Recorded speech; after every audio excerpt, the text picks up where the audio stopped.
आज लोग कहते हैं कब्र वाले क्या देते हैं। इकबाल दस होए तू मुजद्दिद साहब की कब्र ते क्यों हाजिर होया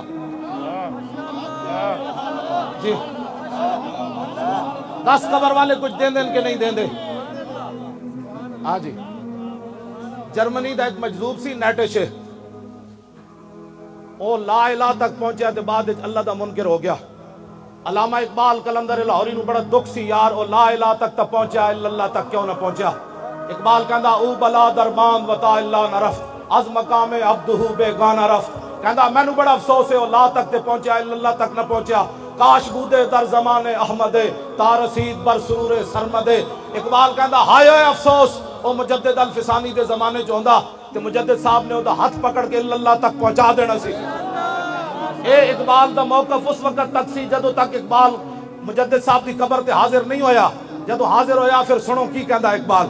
हाजिर हुआ मैं शेख मुजद्दिद की लहद पर, वो खाक के जेरे फलक है मतला अनवार।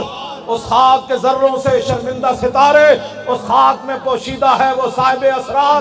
गर्दन न झुकी जिसकी जहांगीर के आगे, जिसके नफस गर्म से है गर्मी अहरार। वो हिंद में सरमाया मिल्लत का निगेबा, अल्लाह ने बर वक्त किया जिसको खबरदार।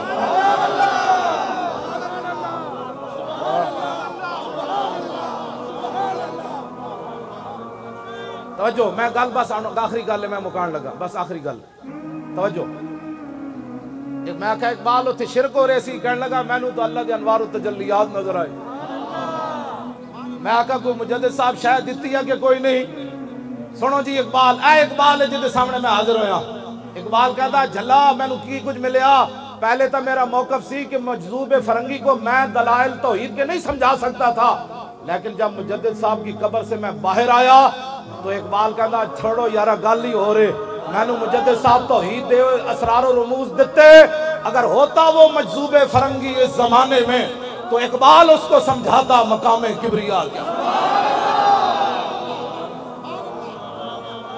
कौन समझ आई?